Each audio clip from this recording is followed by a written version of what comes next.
This is episode 21, so if that's wrong, you can certainly blame the guy with the moped. Oh, what a start. He hasn't had a haircut. I mean, I shouldn't be laughing at incognito muggings, because they're not funny, but I do find it very amusing that they've decided to leave your clothes.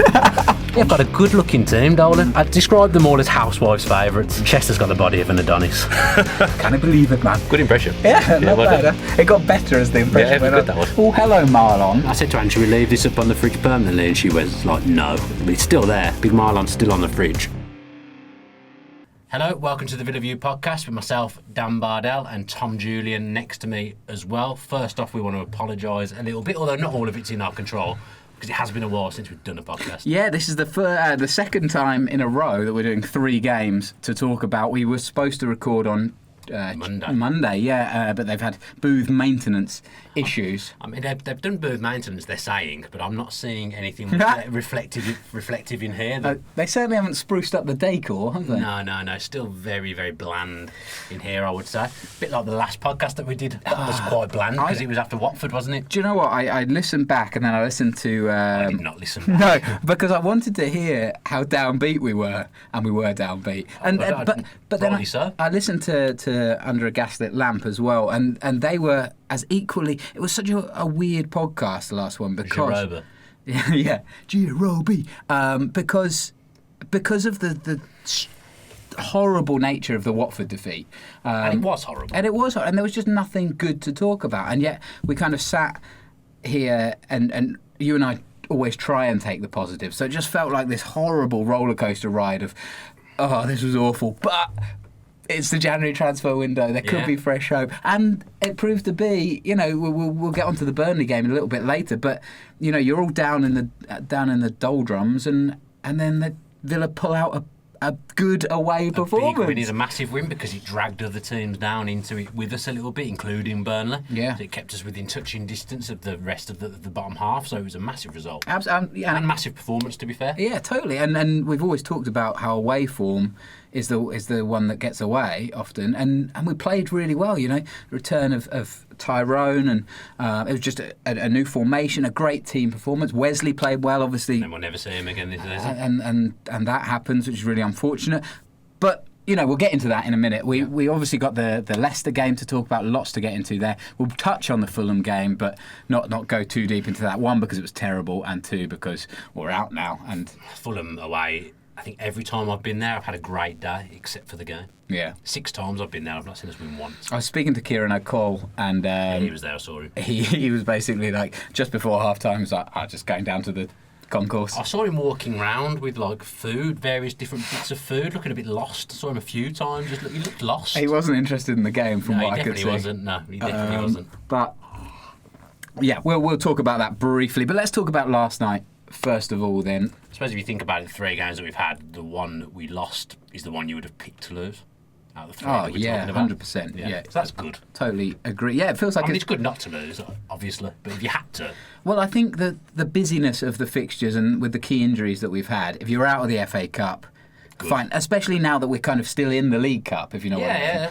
mean. Yeah. That's a nice balance. It's kind of justified, isn't it? Yeah. The team selection and the performance on Saturday, the payoff is, does the next game go well? And I would describe it as having gone well. Yeah. Although I'm still a little bit disappointed. Oh, yeah. Well, let's get into it then. Leicester 1, Aston Villa 1. I mean, I wasn't particularly hopeful going into that game. No. I did a thing for the Sportsman where we kind of previewed the game a little bit, and it kind of felt like we're so close to the final at this stage. You might as well give it a go. That's what we did. But if it all goes wrong, it's not the end of the world, because survival is the key thing. So I kind of went in with, and Leicester are a great team as well, not to forget. So I kind of went in with the feeling that, you know, if it all goes wrong, it's not the end of the world.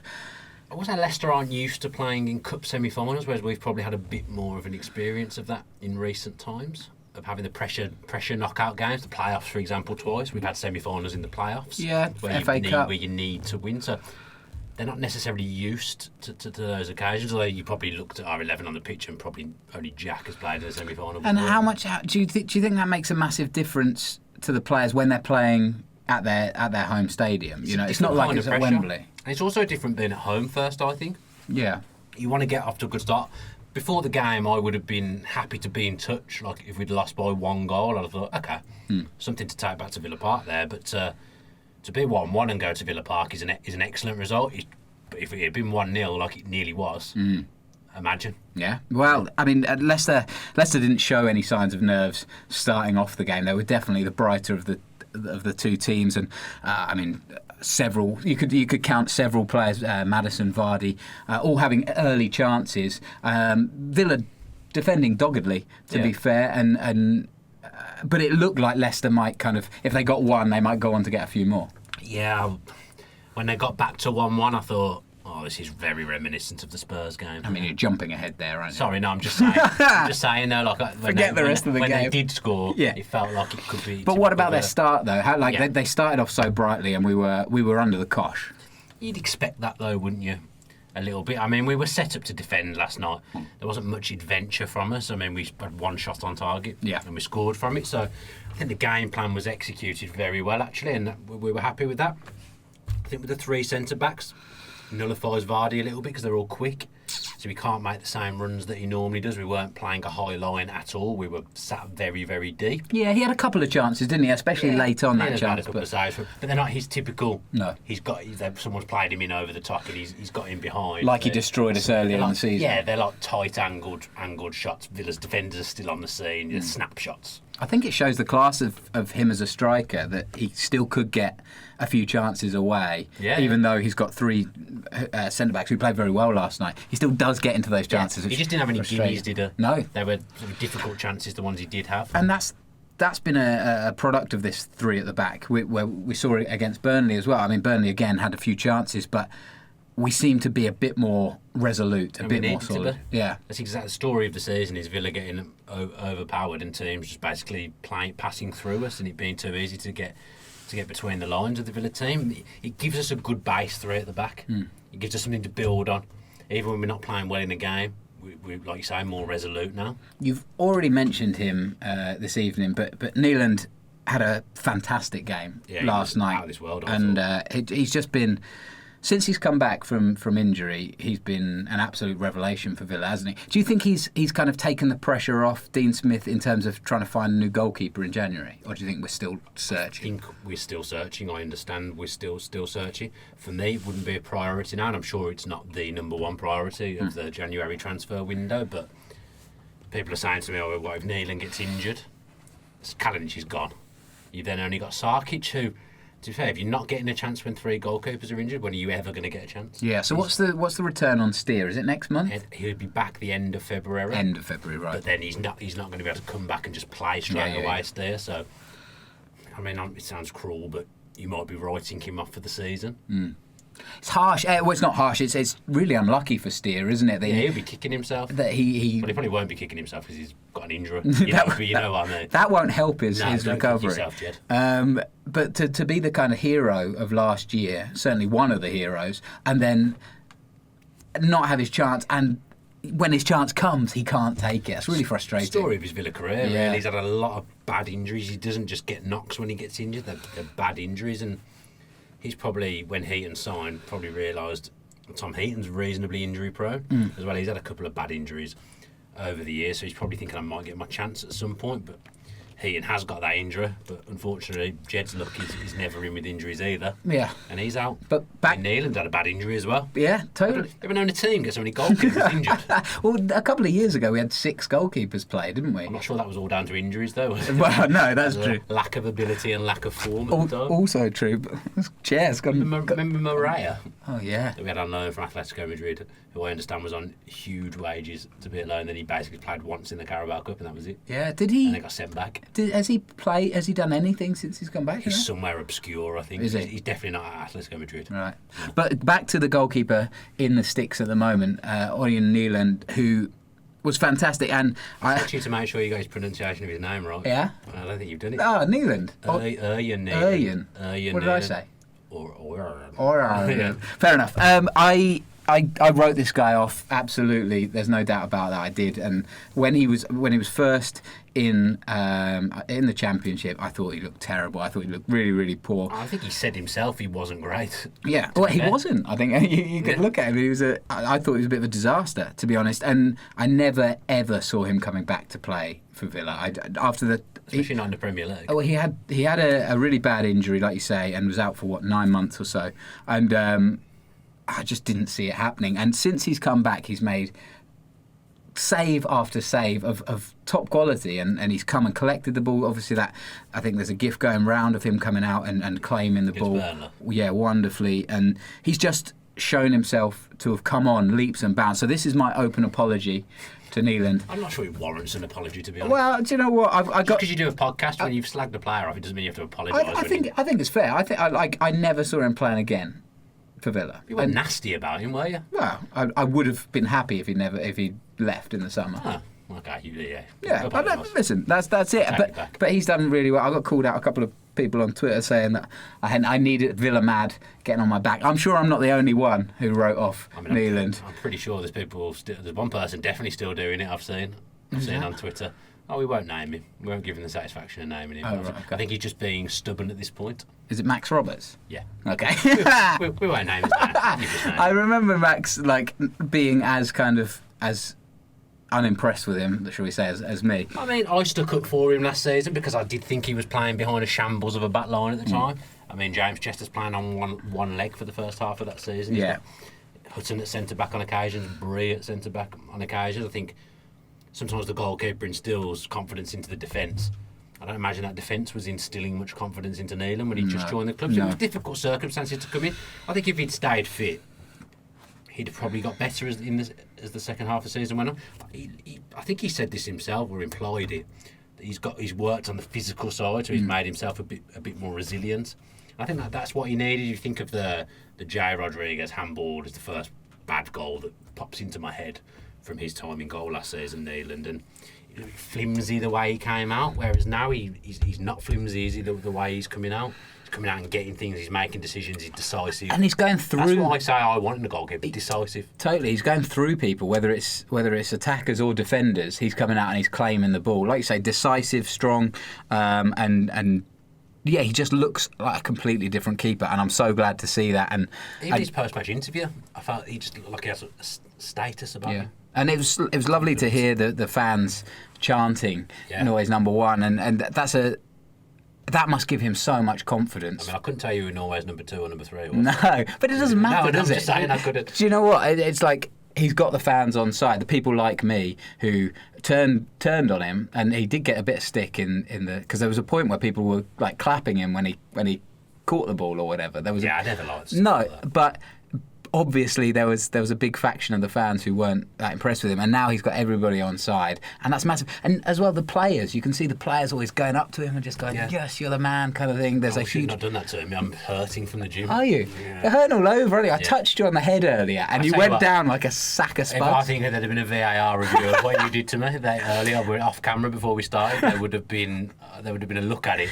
They'd have checked it, VAR. And then said, no. I'd have done the wrong thing. Obviously. Yeah. But yeah, for those who don't know, who wouldn't know, because none of you were in the booth, Tom elbowed me on the top of the head earlier, completely by accident, but then he said I over-exaggerated.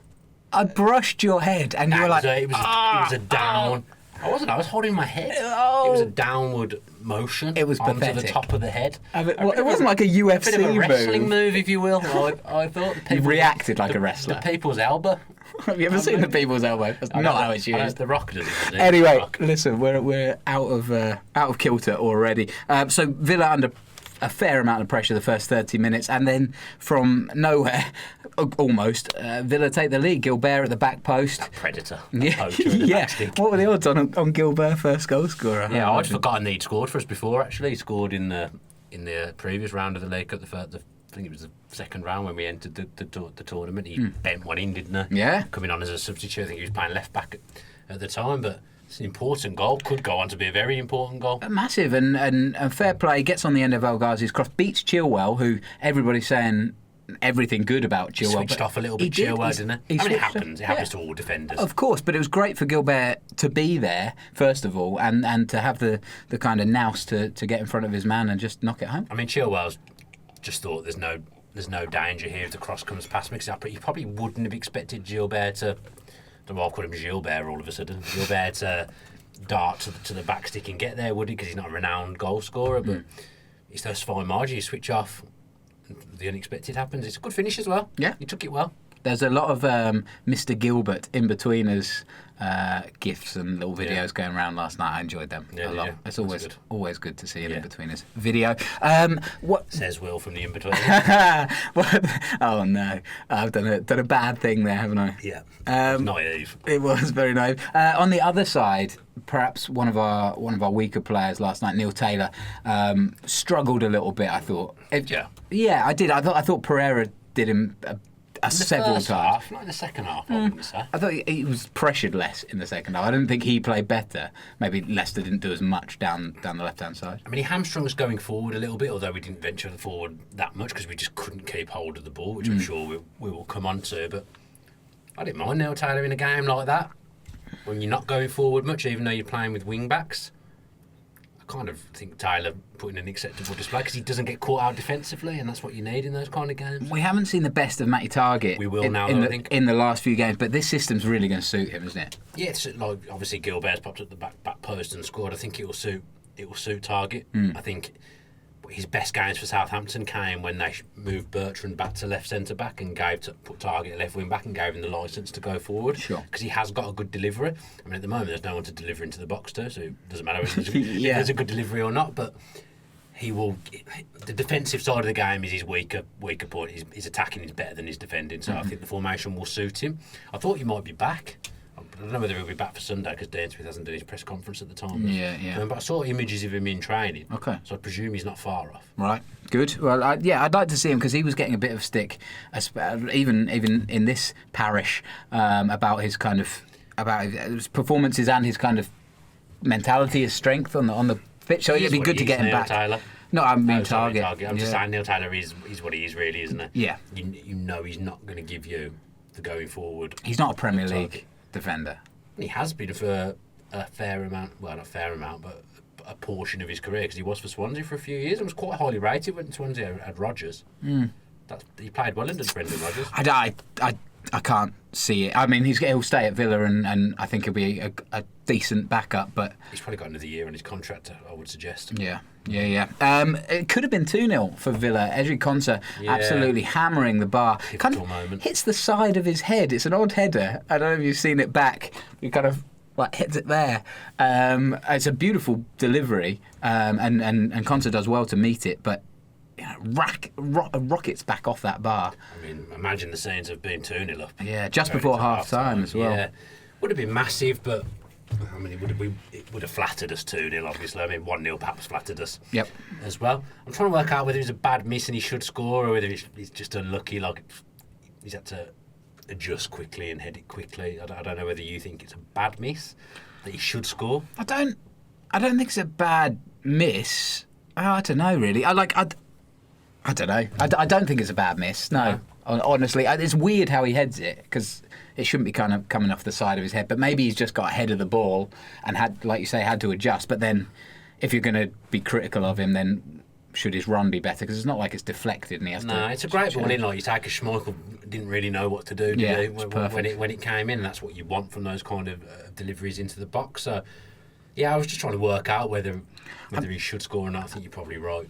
I mean, he angles his head slightly differently, and that goes in. It gets slightly more over the top. But it's gone over the bar as he's hit the bar, so it's unlucky in that second. So Villa 1-0 at the half. Maddison's had a couple of chances. Mings seems to be everywhere. Mings had a great game. He had one of his top 5 games since he's been at the club. How is he the most important player on the pitch? Like, I know Jack Grealish, but since Mings, it feels like a year ago, doesn't it? So Mings has come back and he's enlivened this team again. He's so solid. It's very difficult to say he's the most important player, because when Jack doesn't play, it's so bloody obvious. Yeah, like we're so. But it's obvious when Mings doesn't play. Yeah, I mean, I suppose if you look at it logically they're equally as important, because when we're going forward, if Jack's not there, we're nowhere near as fluid and nowhere near as effective.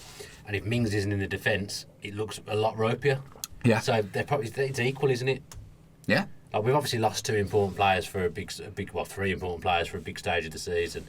We can't afford to be without Mings and Grealish for any game really now. Yeah. Whilst all those are out as well, like, you just can't be without. I just like his leadership. He blocks things. He's always talking. He puts his head where it hurts. He wears his heart on his sleeve. I just think he instills confidence in the whole team. He's such a good talker. Yeah. You just see him directing everything all game. He was giving Nakamba like intense instructions at one point, and it's good to have a variety of captains on the pitch. He's definitely one of them. I listened to the Peter Crouch podcast earlier in the week, and he was talking about. You love that, don't you? I do love the Peter Crouch podcast. Crouchy was talking. What season are they on now? 4. How they overtaken us when we started first? Because they don't do the whole year; they just do bits.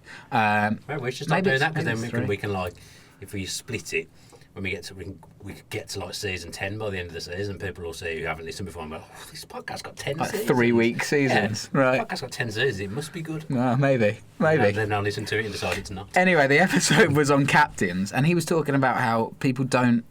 Like, he was telling his kids, "You've got to be talking." Oh no, it's Jamie Carragher. You've got to be talking. Like, was Carragher on the podcast? No, he was talking about Jamie Carragher. So Jamie Carragher, he's one of those ones we've described before. He's not wearing the armband, but it doesn't affect him. And he's telling his kid, like, even if you're not the best player on the pitch, if you're bossing everybody else about, that's a really important trait for any team. And when Mings isn't there, we miss that, and we just don't seem to have that. Even if Heaton's on or whoever, other senior players, we don't seem to have that commanding leader in that capacity. I mean, you probably noticed it in the Villa on Tour game. I'm not the best footballer in the world, but I'm a good leader, good communicator like Tyrone. So I think what you say is true. You did inspire me. Yeah, I wasn't very good, but you were. Well, yeah, I thought we had a team of leaders. Are we playing them again? Is that happening? I presume it'll happen in the summer again. I would think. Look forward to that. I'm working hard in the gym. Oh yeah, since daily. I've been good this week. Yeah. Yeah, it's been good. Douglas Luiz had a golden chance. Nice play from Gilbert and Trezeguet. Lay it off to Douglas Luiz, and he hits it, and it's just too late. It just kind of trickles through. Really, there's nothing. It's a golden opportunity to really strike it. A bit pedestrian at this point when we're going forward. I think I remember thinking that. I mean, I'm not going to criticise the team. It's a great result, but you do feel like there was more there for us on the break if we were a little bit better on the ball. It doesn't help not having a focal point up front. We're playing without a striker last night, essentially. I mean, El Ghazi's led the line for most of the game and he's got an assist. But it's very difficult when you're playing without a natural striker, I think. Yeah, I totally agree. But our passing in general was sloppy all night, to say the least. Yeah, it's frustrating. I think the pedestrian comment is spot on, especially we'll talk about the goal. You know, it's our free kick. Conte plays it out and Luiz is pickpocketed, just inside our own half. But even after that point, we never kind of recover. No. And it just felt like when Leicester had the ball and they break, they're all going forward and it's fast. It's really, really scary. They're high on confidence, aren't they? They've got pretty much their first team out. I think they've suffered many injuries this season. Leicester, I know Vardy's been missing for a couple of weeks. Of course, he came back last night. But in the main, it's the same people out there every week. We're a bit cobbled together at the moment. You got 3 strikers not there last night. I mean, we needed more strikers anyway, but the 3 that we have got, none of them were there last night. Dean Smith said Kodja was ill. Do you believe that, or do you think he's on his way out? I mean, I'll be purely speculating, but it just seems a little suspect to me. There's a link with Kodja to Nottingham Forest in the region of 3 million, according to Twitter. I don't know. It feels expensive for someone with 6 months left on his contract. He's 29, 30. Yeah, and doesn't have the trust of the Villa management. He'll probably go to Forest and score goals in the Championship if he does go there. To be fair, he'd probably score goals in the Championship. He's just not a Premier League player. Depends on the system, doesn't it? Yeah. Because I mean, he wasn't a big favourite with Smith when he came in last year. No, but he still got 9 goals last season in the Championship, even though he wasn't playing everywhere, which isn't a bad return. No. Some of those games would have been spent out wide. as well. I mean, I didn't think much of his performance on Saturday against Fulham. He took the goal well, which I know is El Ghazi's goal, but he did well to finish that off. He livens up when he thinks he might get a chance, but Yeah. other than that, there's just a complete lack of interest. Yeah. I really don't think he would have played last night, even if he was fit. I think he would have been on the bench. I think we'd have played that same three up front, even if Codger was not ill. My thought is that even if he's ill, he's on the bench. Do you know what I mean? Like, he has to be really ill not to be on the bench at all. That seems... Because we don't have anybody else. We don't know how... No, of course we don't. He said he came off the training pitch, didn't he? Yeah. He's obviously been at training. I guess we'll never know. Like, anything I say is purely speculation because I don't have the facts. I just think it seems a little off. Something seems a bit fishy about it to me. We shall see. 10 minutes left. Leicester level. That Iheanacho goal, he finishes it very smartly, but again, it's... Loves a goal against us, doesn't he? He does, doesn't he? Came off the bench as well, didn't he? City as well. He puts it away smartly, but we never really should get into that position. As I say, we're just too lax on the ball, and we've seen. I've seen Douglas Luiz pickpocket other players. He can do it, but he just seems to switch off. Pickpocketed a lot himself. Got switched off, didn't he? He's a young player. I think he'll be a very, very good footballer. I think he's got great technique. Some of the stuff he does on the ball is really, really nice. Yeah. Although I prefer it if he could do the simple stuff at times. I feel that's what his downfall is. At the moment, he doesn't do the simple things. I mean, him and Nakamba last night, every time they got the ball, they just looked a little bit panicked. More so Nakamba. Nakamba looked very panicked every time he gets the ball. We saw in his first few games with Nakamba that he can do it. That's what I was going to say to you. I just think his confidence is on the floor. Yeah. At the moment, Luiz is a young player. He's a really, really young player, still 21, not played on massive stages. Before the Premier League's a bigger stage than what he's used to, playing pretty much every week as well, which is a factor. He's just got certain things in his game that I don't like. He's got a lot of very nice things as well, but there's just a few things in there that I don't like, and the kind of what we saw for the goal that we gave away, and it's Conte's fault as well. I feel we see too much of that kind of thing for me. But the people who disagree with me, I mean, plenty of people have completely hammered me on Twitter. Fine, that's their opinion. I'm just sharing my opinion. But he's got stuff he can work on. I just think that kind of thing has happened too much for me. We haven't always got punished for it, but just bad decision making, which I know you'll get with younger players. So that's a fair thing to throw at people that he's 21. You think about like the Watford penalty; it's needless. Just needless things in his game sometimes. Yeah, naive. Yeah, we talked before we started the podcast. You know, people questioning why bring in Danny Drinkwater. He had a couple of very obvious examples why we might need someone like Danny Drinkwater. He's going to go straight to the side, I think.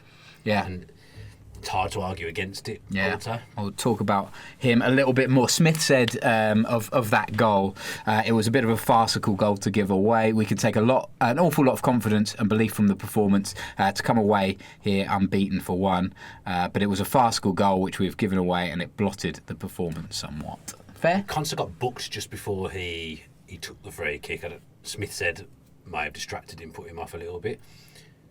I don't think the ball should ever go to Luiz in Luiz's defence, but he's shown for it, so Conser's given it. But I'm saying, if it was me taking that free kick, I would err on the side of caution and not give it to him. But I think it's a dangerous area. We're not that close to our own box. You know, all Conser needs to, all Luiz needs to do is get the ball, and then he can give it back to Conser, and then we're out playing forward again. And that's how teams like to play now. Luiz is very slow to react to the danger. 100%. Whether he should have got a shout, I don't know. I think you give a bit too much blame to Conser in that situation. I don't really think Conser's done anything wrong. I felt like Smith blamed Conser more than Luiz. Right. Well, maybe. There's probably a reason for that. Yeah. That he's come out and said that. He might think different behind closed doors. To me, it's Conser's given the ball to Luiz because he's asked for the ball. Conser could take that back. The only other thing is Luiz making that run to try and create space for someone else. I don't know. I'm just playing devil's advocate. Yeah, he's got enough time on the ball to realise that he's got the ball at his feet. It's just not that quick. It feels like a typical goal to concede for Villa this season. Yeah. Just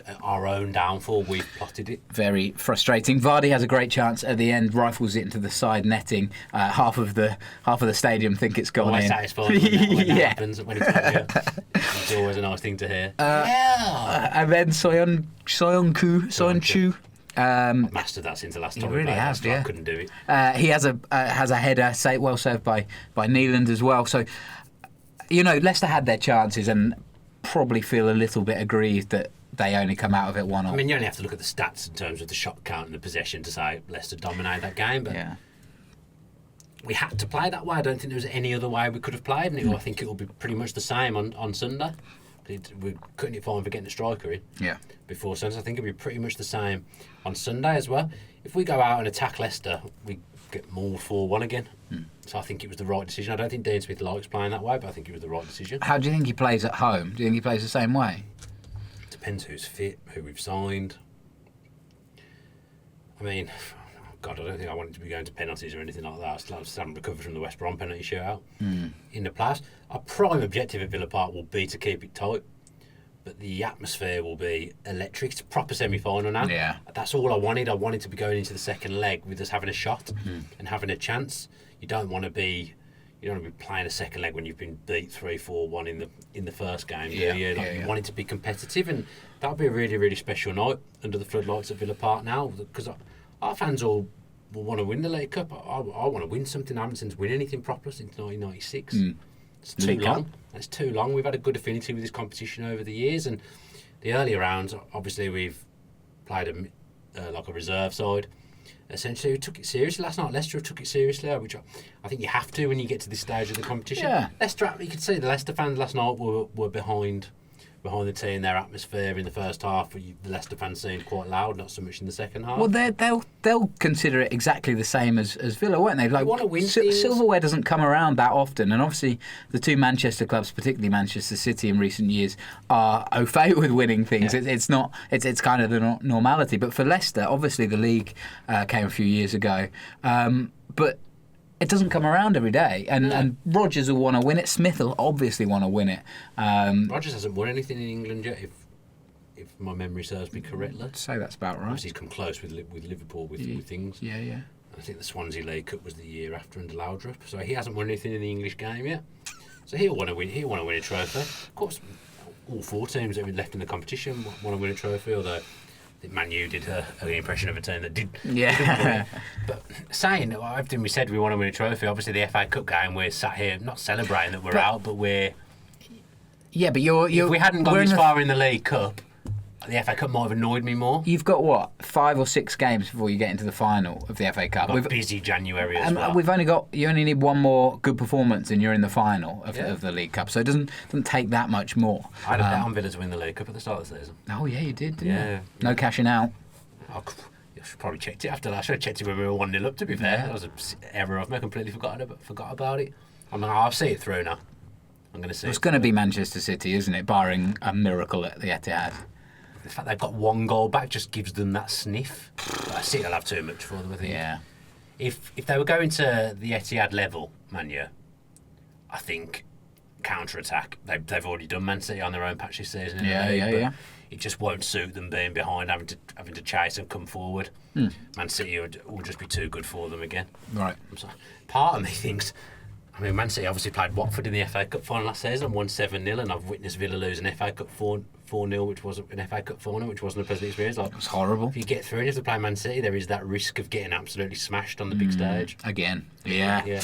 Right, let's move on because we're half an hour in and we've won one of our 3 games so far. It was the main one though, wasn't it? Do you want to do Burnley now? Does that make sense? Or do you want to get Fulham out the way? Might as well work backwards at this point now and do Fulham. Okay. My notes are in all sorts of problems here. Fulham was crap, let's do Burnley. Yeah, it really was. It just wasn't very good. Literally the first note, terrible game. It wasn't one for the neutral. It wasn't a good advert for the FA Cup. No, certainly wasn't. I'll talk about being pedestrian in midfield last night. On the ball, the whole team was pretty pedestrian. Yeah. Against Fulham, I couldn't tell you whether that was Fulham's first team or not. Is my only thought. But Knockart looked the only bit of class on the pitch, to be fair. And I don't even know. I think that's his first goal since September or something for Fulham. They've got 2 good goals for them. Incredible Don't goals. Get me wrong. Knockart and Harry Arter with absolute belters. But Villa had a couple of chances. El Ghazi has a chance. Hotter has a chance. Well, El Ghazi had 2. The one that he should score, which was played in from the right, but there's one before that where he has a decent shooting opportunity, but puts it slightly wide. Hotter with the volley as well, a decent chance. But that El Ghazi, the pass, and he just kind of passes it back to Rodak. Yeah, it was a poor performance all around. The only player that really came out of it with any credit was Chester. Outfield players, I would say. And came through it as well. It was good to see him out there again. It's good to see him on the bench last night as well in the League Cup. Chester Rolls-Royced his way through the game. I just love watching him. I really love him as a player and a person. So just happy to be able to watch him again after his injury problems. Yeah. James Chester. Back three might give him a shout at some football in the Premier League this season, to be fair, as well. We've got 5 centre-backs. At some point, someone might get injured. James Chester might get a chance again in the Premier League at some point, which, again, I'd really... I don't want someone to get injured, but I'd like to see James Chester on the pitch for Villa in the Premier League after all he's done to get us up. Yeah. But it was just a nothing... Essentially, it was a nothing game. I don't think either team was that bothered about going through. Fulham were better than us, although not great themselves. It's just disappointing that a lot of people who aren't in the team were playing in that game, and no one really gave Dean Smith anything to think about. Yeah, that's true. I always think that's a bit poor. Yeah, well, because we've talked a lot about the Wesley v Codger debate, and it doesn't seem like either of them are potentially going to be around from now on. And you're really looking at Codger to kind of establish himself and just show that he can lead this line, and he just didn't, did he? He just doesn't work hard enough. Yeah, he doesn't look interested. I mean, at least with the others, they were like doing the things they have to, like working hard, which is the bare minimum, the basics. Codger's just sauntering around, not really that bothered about what's going on. If he thinks he might get half a chance at scoring, he'll put some effort in. He's just... I think he's going to go anyway. So I don't like criticising anyone. And he did have a spectacular first season. Maybe injuries have played a part, and he's had to adapt his game, and he's struggled with it. But when he's been on the pitch this season, for me, he's been rubbish. What did you make of Hotter? Anything? Quiet. His pass for the kind of for the Codger El Ghazi goal was very nice. So he was the one I thought that kind of game might suit him. He does have that kind of in his locker, doesn't he, to open up a defence. I mean, he cost £2 million plus Gary Gardner, so very little investment there. But I don't see a long-term future for him at the club. He doesn't make me stand up and say, "Wow." Really? Hotter. He's something a bit different to some of the rest of the players we've got, but I don't know whether he's just a little bit too lightweight. I like him. I think he was our player of the pre-season, if I remember. He was the one where everybody was kind of like... That's fair.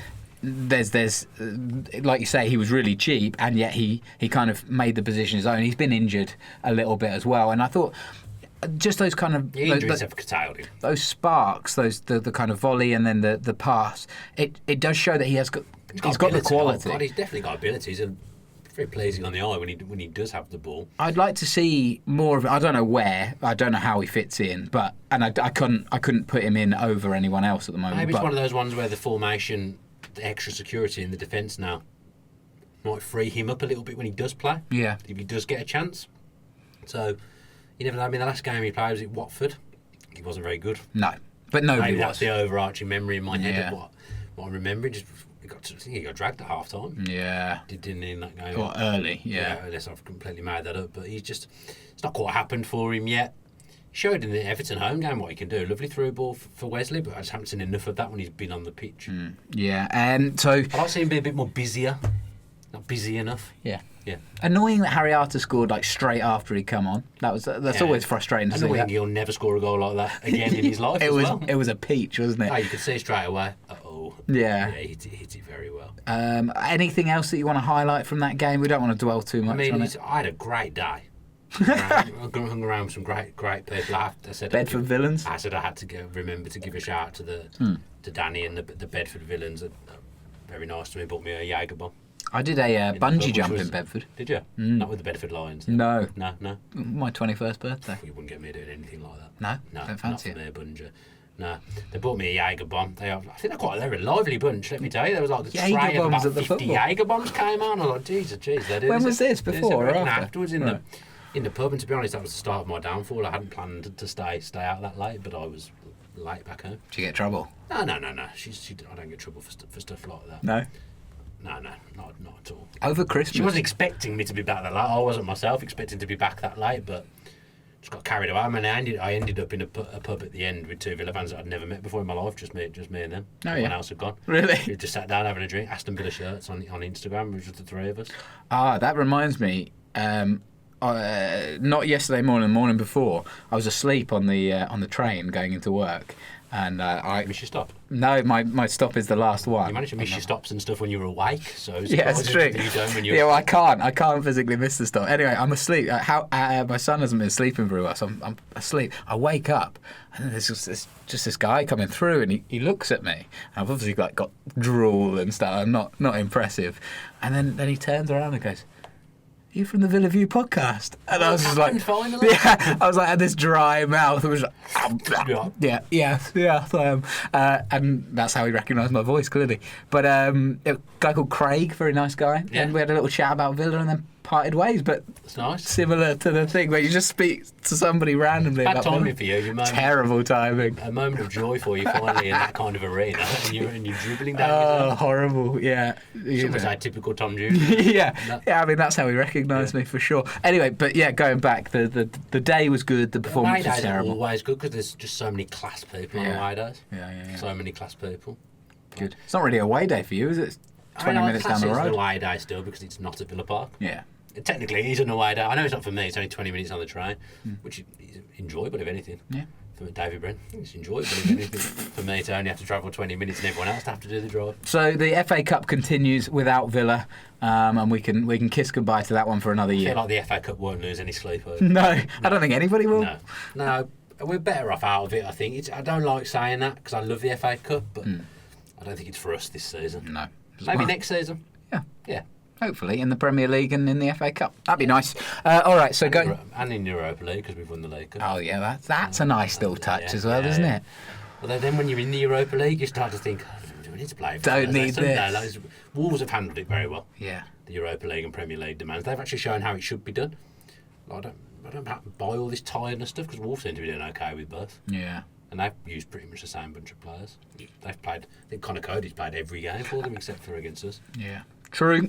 All right, let's go back then to the first game of this triple header.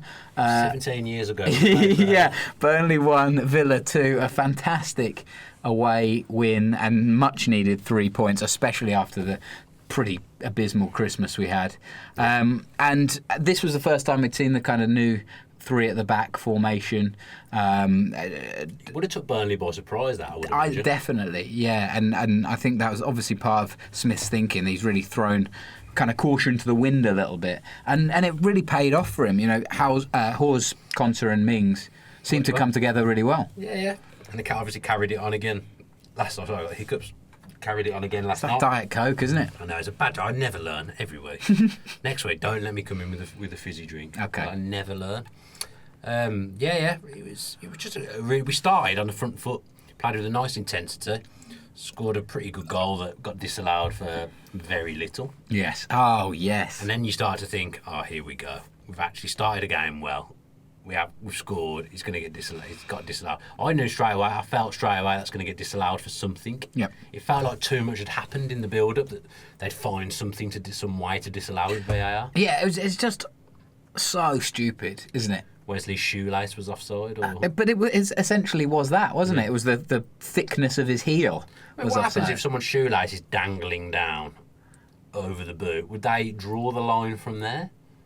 Do you think if it was behind the heel? How would anyone know at this point? It's just ridiculous, isn't it? But I guess theoretically, if his shoe is undone and the shoelace is playing someone onside or the striker's offside. What happens if a defender was on the floor and they've got a really long hair? I can't remember Darren Peacock.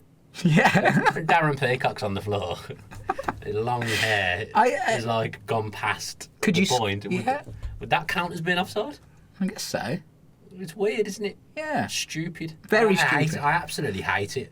At that point, I felt like I could be done with football and never look back. Do you know what the worst thing is? That they talked about changing the rules and making them, like, updating them over Christmas. I just haven't. Like, everything else is still as stupid as it ever was. No. It's a really nice goal as well. Yeah. A really good header. What a great header, by the way. We don't associate Jack with scoring great headers. No.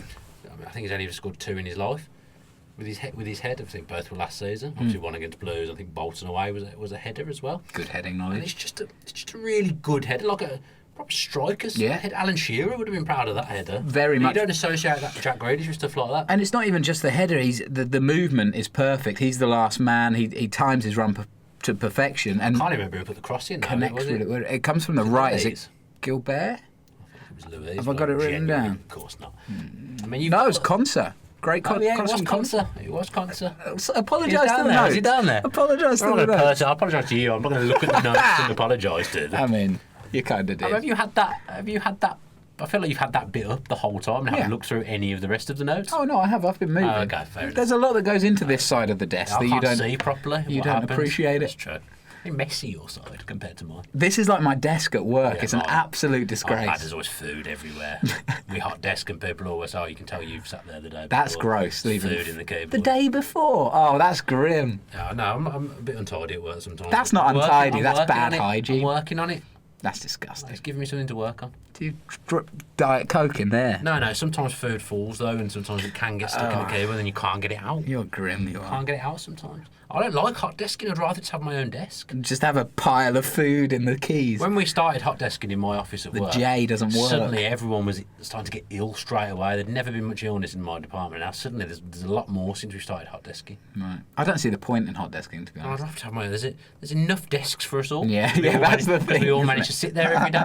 So why do we have to hot desk? Oh dear. So some people just have the same desk every day anyway because they're first in. Well, that's it, isn't it? I'm not a fan of hot desking. No. I suppose we could swap round. Someone did ask for us to swap round just for a change. That's hilarious. The hot desking in the podcast. Should we do that? The two of us. Hot desking. I'll work outside, I think. Yeah. So Villa on top. Wesley has a decent chance. Trezeguet as well. Pope playing all right, kind of equal to a lot of it. And then Wesley gets the breakthrough about half an hour in. He takes it really well on his chest, and it's a nice volley through the legs of Pope. You know, I think he should save it.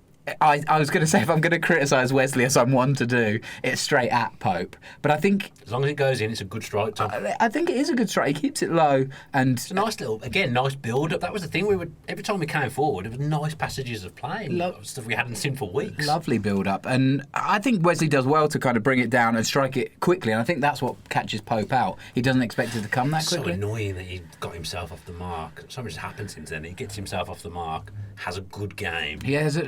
He did have a good game. That's it for the season. We'll come on to that. And then just before half-time as well, Grealish doubles the lead. This one actually counts. What a great finish, by the way. Nice build-up again as well. Was it Nakamura and Louise building up with him? Yep. Yeah, really.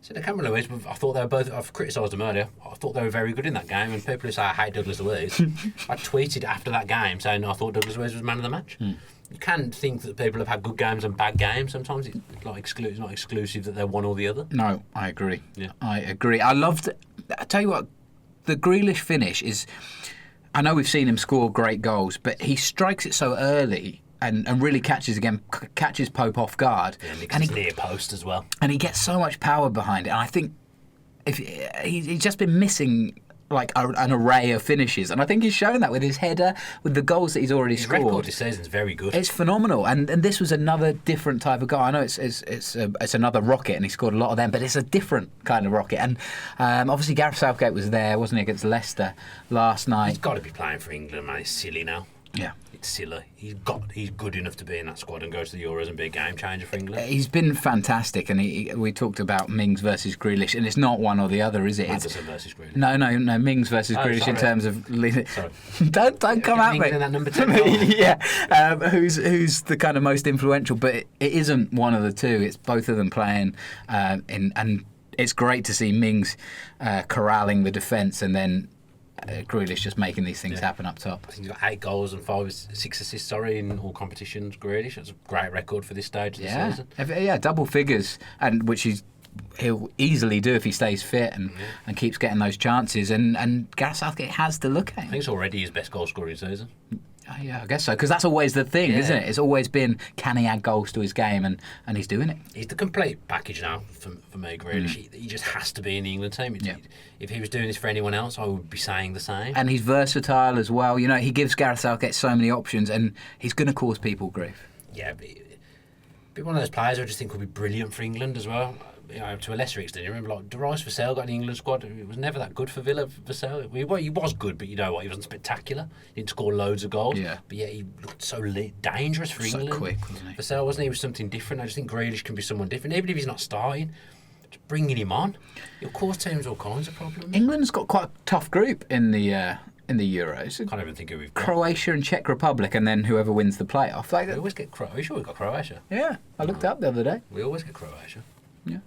Yeah. We should watch a game together. We never watch England. I had a game of Articulate once, and my friends, the twins, aren't the cleverest, and they talk about a place in Africa, and the answer was Rwanda, and my mate said Roatia.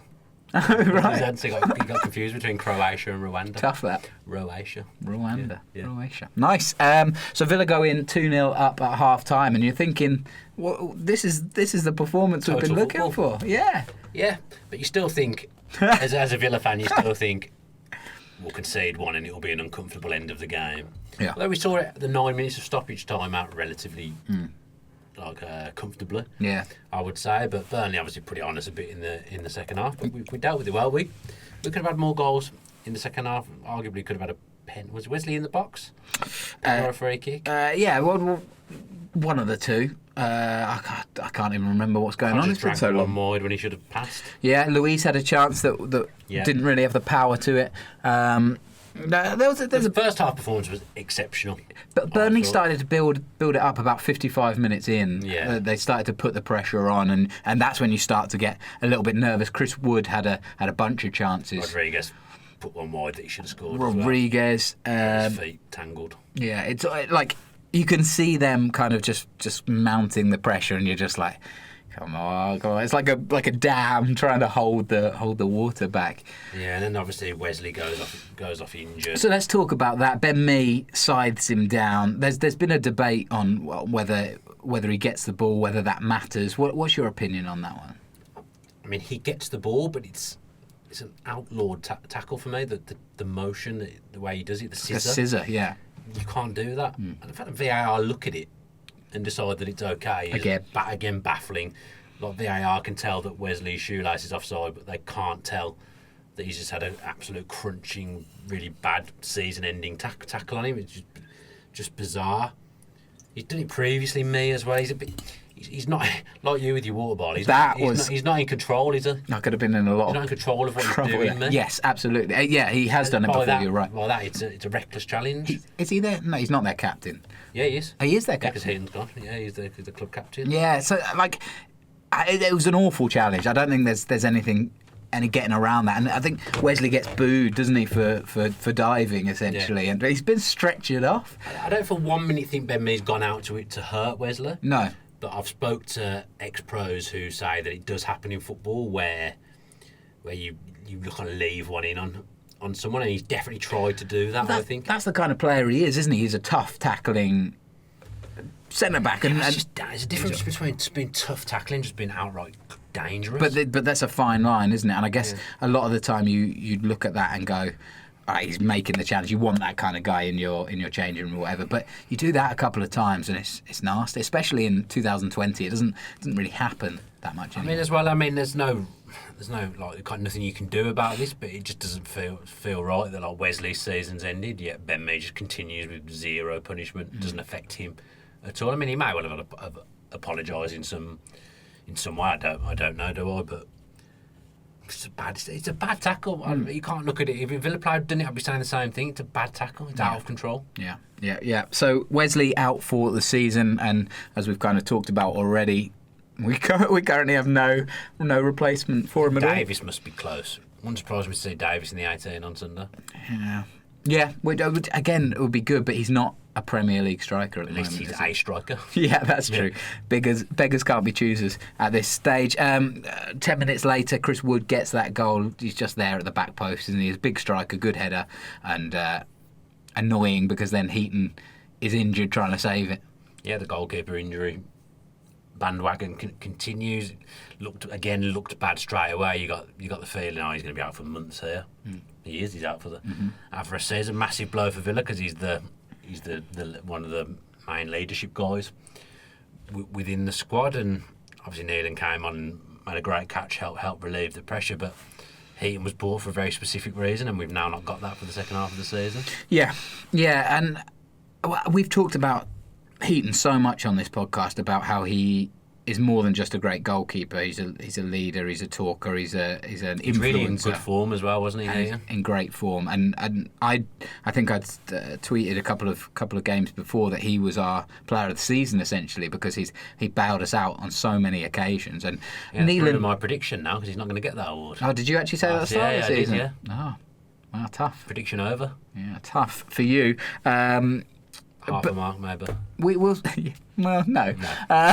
We'll see Neelan now, obviously for at least a few games, or a new goalkeeper, and like people are kind of saying we don't need Pepe Reina.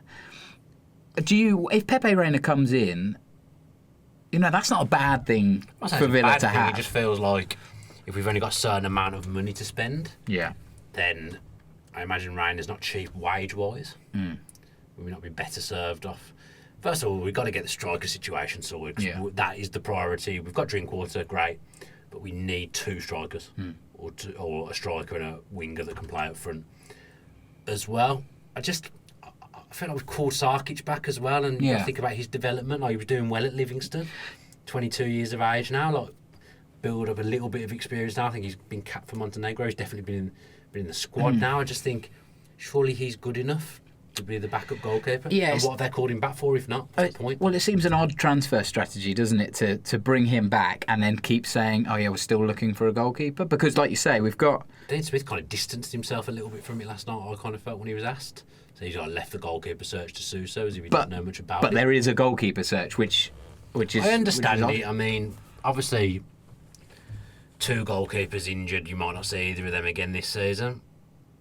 It's a unique circumstance, so in some ways you think it makes sense to bring a goalkeeper in, but in other ways I just think Neeland and Sarkic probably got it covered. People are saying, would you be happy if Neeland got injured? Would you be happy with Sarkic for the rest of the season? It's not worth the risk because he's young and you don't know. Yeah, and then I do get. Once you're out of the transfer window, then you're scuppered, aren't you? I just remember signing Schmeichel towards the end of his career, and he quite frankly had lost it at this point. We don't really know what kind of situation Ryan is in. He hasn't played much for Milan. He's not played much over the last few years.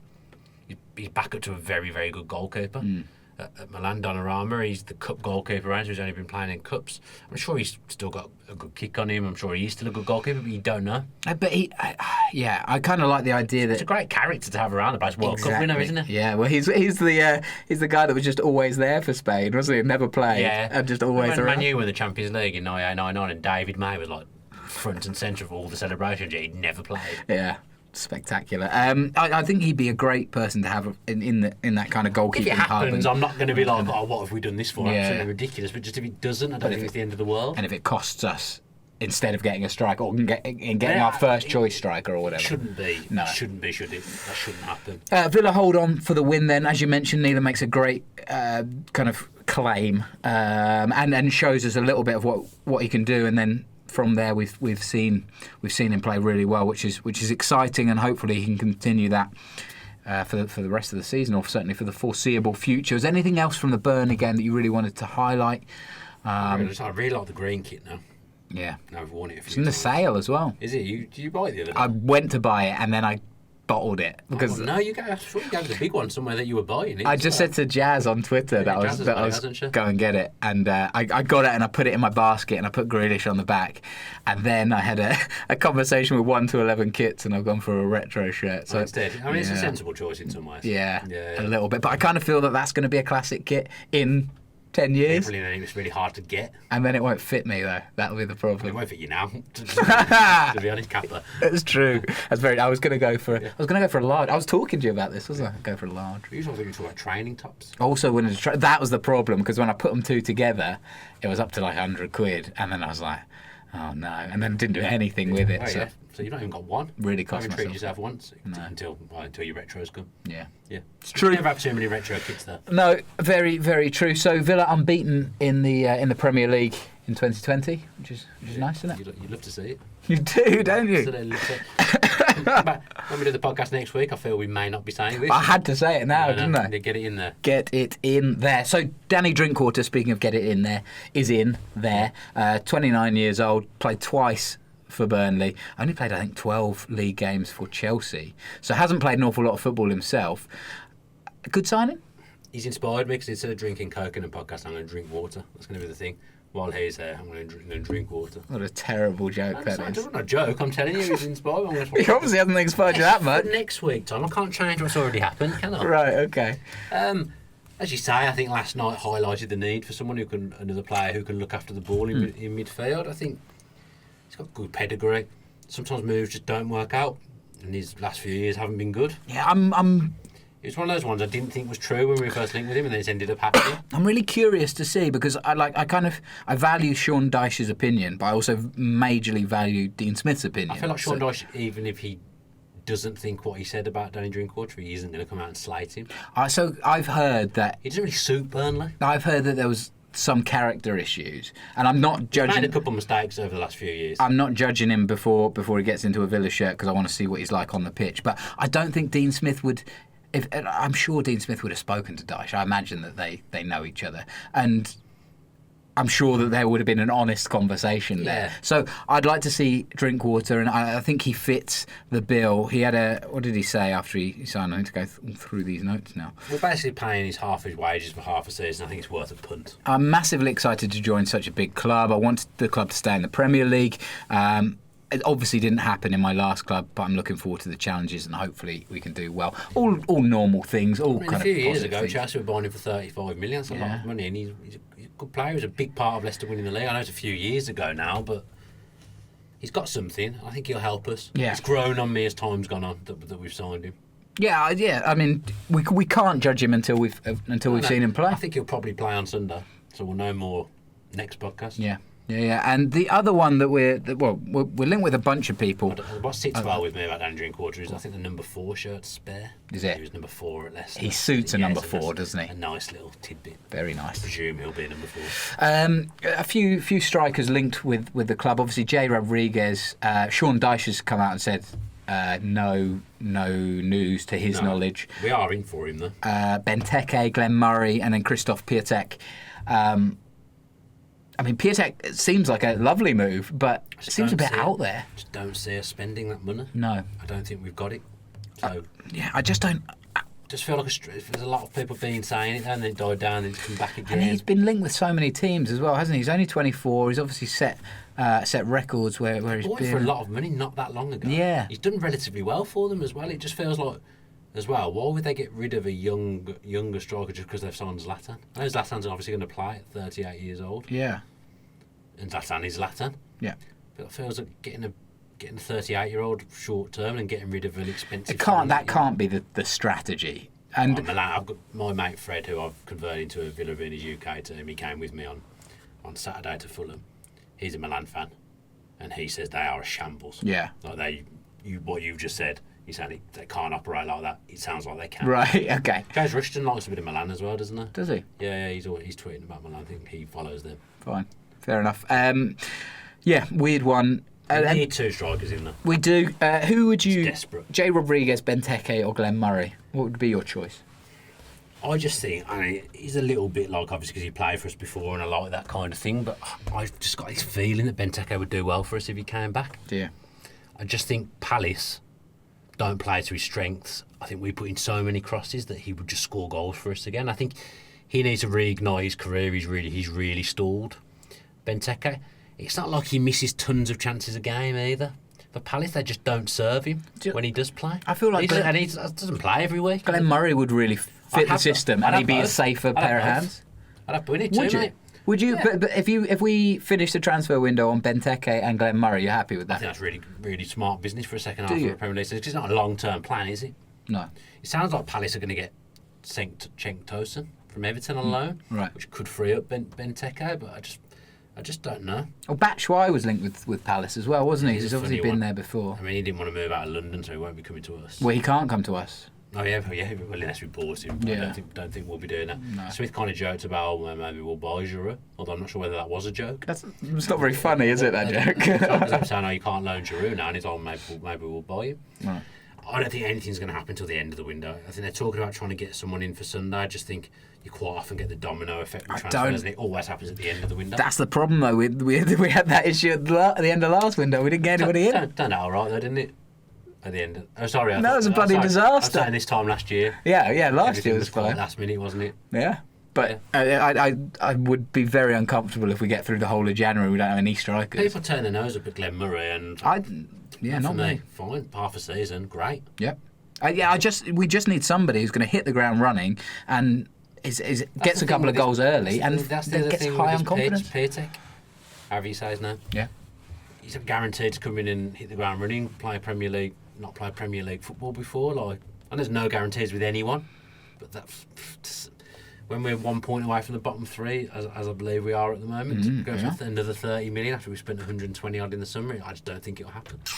We shall see. I guess he's an investment, isn't he? Because he's only 24, and he could be class. It just seems an odd one for him to be interested in Villa for one thing, because I think he's had interest from other places. Obviously, how much of that is true? Yeah, Spurs. That's lazy. I think it's Harry Kane's injured. Spurs is what? April. I've just seen on the WhatsApp. Oh yeah. Big news on the Spurs podcast. You told me about a big transfer move on the way in as well, didn't you, Fellaini? Oh, Fellaini. He's left China, he's gone to West Ham, joining Moyes again. Third time. Loves it. Third time over. It's just a little transfer roundup that we like to do here around the Premier League. The other one for Villa is this Louis Barry. Oh, yeah. And a really interesting kind of story that's kind of coming out of this now. Obviously, West Brom not happy. It looks like Villa are in for about 700k up to 3 West mil. Brom can not be happy all their lives. There's absolutely nothing they can do about it. No, so have you heard the backstory to this? Yeah, and Barcelona never paid the money that they... Oh, no, I didn't know that. Right, okay, good. Don't worry, mate. Don't worry, mate. I've got this. So Barry moves to Barcelona, and West Brom are due... Barca struggling for money, are they? West Brom are due 150 to 230 grand in compensation, which apparently has been agreed. Barcelona never pay that, and now Barry's looking to move on for whatever reason. West Brom obviously unhappy that Barcelona are looking to sell their asset that they never paid for, kind of thing. So there's apparently legal ramifications, all this kind of stuff. Nothing to do with Villa. Family, aren't they? Louis Barry. Barry's obviously a big Villa fan, and the West Brom head of development come to Villa now. So there's a lot of links, and West Brom can be annoyed at Villa, but there's nothing Villa have done wrong. But there might be some West Brom Barcelona beef. What I like about it, I mean, you wouldn't have expected any West Brom Barcelona beef this season, would you? No. Not two teams that you usually associate with each other, nor really Villa signing players from Barcelona. No. Other than Adama Traore. Adama Traore, yeah. What I like about it is when Grealish was 14, 15, you started to hear about this player in the academy and you knew he was going to be special. Yeah. That's Louis Barry. Louis Barry for West Brom. He's the first English player to join Barcelona's academy ever. Really? Yeah. That's a nice little tidbit. Yeah. Well done, Tom. You're welcome. Yeah, good at that in the notes. It is in the notes. Yeah. Well done. Smashed it.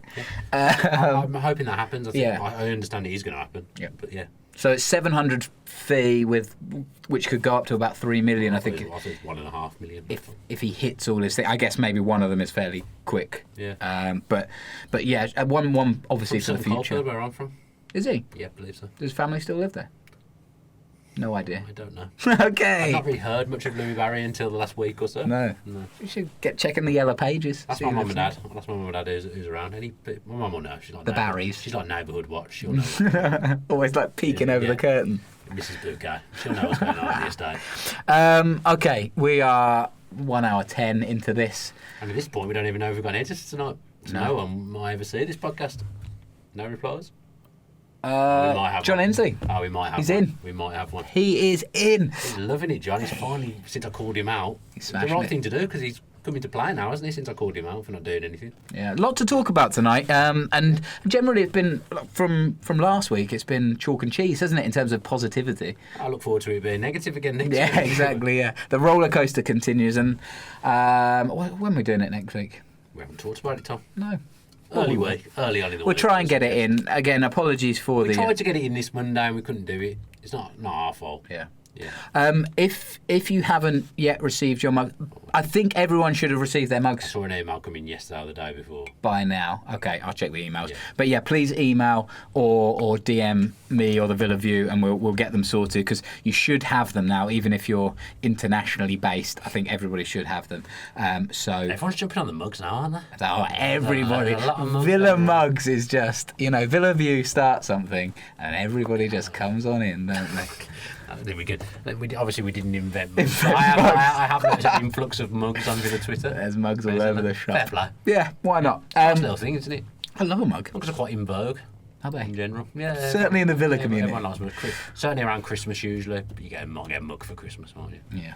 All right, from two mugs Yeah. out. What a terrible segue. We'll see you next week. Villa, what's happening on the Villa View? Any videos?